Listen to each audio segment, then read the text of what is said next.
Hello, I'm going to be talking about Yakuza Graveyard, an organised crime film from 1976. Nearly half a century on, it still has power and verve. It is a lesson for filmmakers who want to make timeless movies that stand the test of time. The lesson is, make sure your style has buckets of energy. Interestingly, I thought of when I was watching it, of Martin Scorsese's Mean Streets from the same era, from 1973. The director of Yakuza Graveyard is Kinji Fukasaku. I hope I'm pronouncing his name correctly. Arguably his most famous movie is Battle Royale from 2000. Almost 25 years apart, and Fukasaku's filmmaking is still propulsive and still dynamic between those two films. 25 years apart almost. That is very impressive. Yakuza Graveyard, what a title. I know never judge a book by its cover, but what a title. There's a lot of organised crime carnage. The brawling is extraordinary. 50 years on, there are bursts of dynamism which still raise the pulse. The fights look painful. And Yakuza Graveyard feels like a precursor to modern Japanese and South Korean cinema. For example, if you haven't already seen, but check out The New World, High and Low, and Yakuza Apocalypse. Yakuza Graveyard feels like a precursor to modern Yakuza movies, such as the sublime Sonatine from Takeshi Kitano, probably my favourite Japanese film maybe, or one of my favourite Japanese live action movies is Sonatine.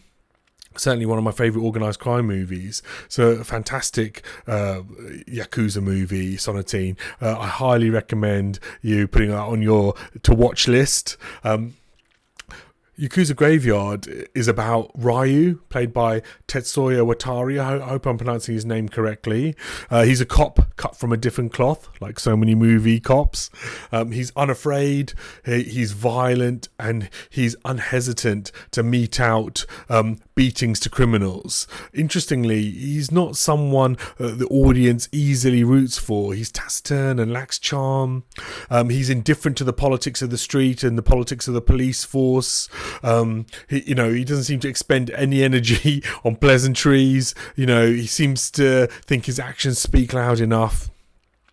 Ryu eventually butts heads with his superiors and shows what happens if for your career advancement when it gets stymied if you don't play the game. And interestingly, if you're a fan of the sort of righteous cop movie, check out Al Pacino in Serpico from 1973. These societal and political observations in these type of movies and TV shows transcend nationality, transcend time. We can even see it recently in one of the greatest TV shows of all time, The Wire, from HBO. If you haven't seen it or haven't heard of it, put it on your list.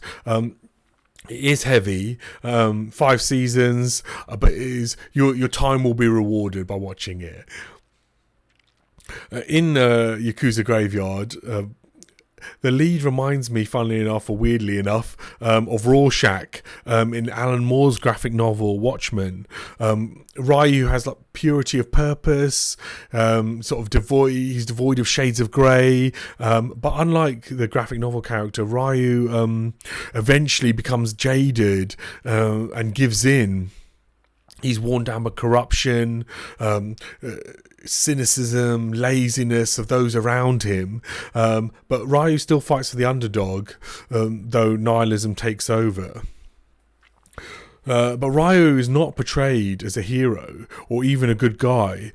He's deeply flawed and at times nasty. And he's also at times unacceptably violent. Yakuza Graveyard is a fascinating portrait. It's still a ferocious film after 49 years. And if you like the unrelenting crime genre, the crime subgenre, check out the films I've already mentioned, but also put on your to-watch list The World of Kaneko, a 2014 Japanese film. It is brutal.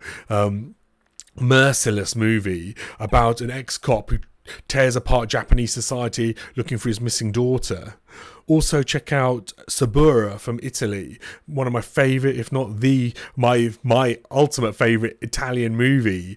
It's a crime film, uber stylish. Put that on your list. And also the South Korean movie A Hard Day. Check that one out as well. I hope you, if you get to see Yakuza Graveyard, I hope you enjoy it, and I hope you enjoy the other films I've mentioned. And also, if you enjoyed my video, please feel free to subscribe to my channel and like the video.